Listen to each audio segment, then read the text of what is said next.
10 Factual Do's and Don'ts of Studying.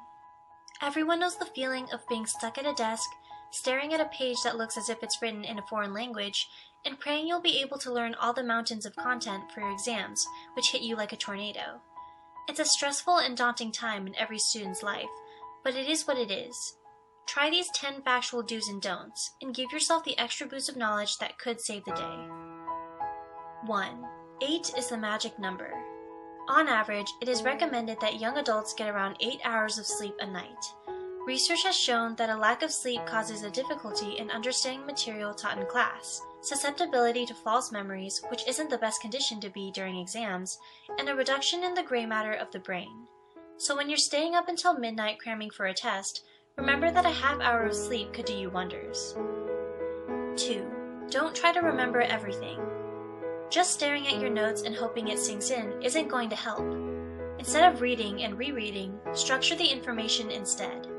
What this means is that you should take the information that has been presented to you and reorganize it in your own way. Rewrite the given material until you understand what it means and how it relates to the other material that you're trying to learn. This will not only help your ability to remember the information, but it will also allow for a better and deeper understanding of the given material. 3. Don't waste time highlighting. Although it is one of the most popular forms of revision and studying, highlighting pieces of information has been proven to have no effect of the information that is retained. For this reason, there is very little point in highlighting your notes as a method of learning.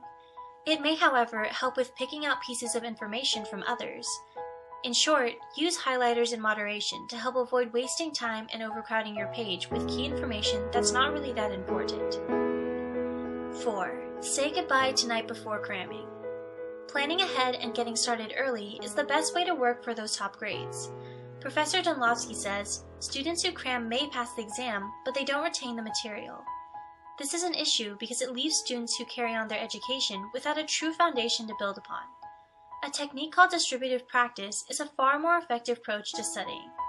Distributive practice implements a schedule of practice that spreads studying out over time. This allows time for the brain to take in all the necessary information and become more familiar with it each time the topic is practiced. It's a bit like practicing drawing the same thing again and again to get it perfect. 5. Test yourself. This one is an old but valuable method for getting the exam material drilled into your brain. Testing yourself allows for information to be brought back to the surface of our consciousness, and we retain it as information that is used frequently. As well as helping us retain information, some studies have proven that testing may also allow us to be more susceptible to newly presented information after the testing. It may not be the most thrilling way to study, but it is by far one of the most effective. 6. Take short naps and forgive procrastination. It may sound counterproductive and entirely backwards, but research has shown that short naps in between study sessions help to boost concentration and allow for more enhanced memory. Forgiving procrastination is also good for allowing more concentration further down the line.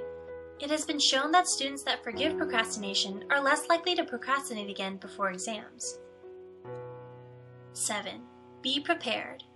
Before you even think about starting your studying, you need to ensure you have all the necessary handouts and research materials for your topics. This is really important when it comes to exams, because you can not only rely on one source, such as a textbook. You should be gathering information from lots of different sources to create a wider and more complete understanding of the topic. 8. Teach the material to your friends and family. The protégé effect occurs when you learn via teaching information to someone else. This happens because the act of teaching greatly improves your understanding of the topic, and eventually you will recall the information more accurately and effectively. So when it comes time to getting all the final points in place, teach your study material to anyone and everyone that will listen. Encouraging them to ask questions will help too. 9. Use elaborative interrogation. It may seem like a complex term, but the basis behind it is relatively simple. Elaborative interrogation is the process of asking yourself why something is the way it is, why the answer to a problem is the way it is. This is a useful technique because it allows for a deeper understanding of information as well as helping to build critical thinking skills. 10. Use self-explanations. Self-explanation is a similar process to elaborative interrogation. It is the method of using your existing knowledge to make sense of new information. This is a great method for students to consolidate their learning, as it prompts them to think outside of their provided information and make inferences about topics of their own accord. Use this when looking through your notes to add extra information that you may not have thought of the first time around. Do you have any other study tips you want to share? Let us know in the comments below. Also, be sure to check out Ways to Grow, who animated this video, for more videos about self-development. If you found this video helpful, please give it a thumbs up, and don't forget to subscribe. Thanks for watching.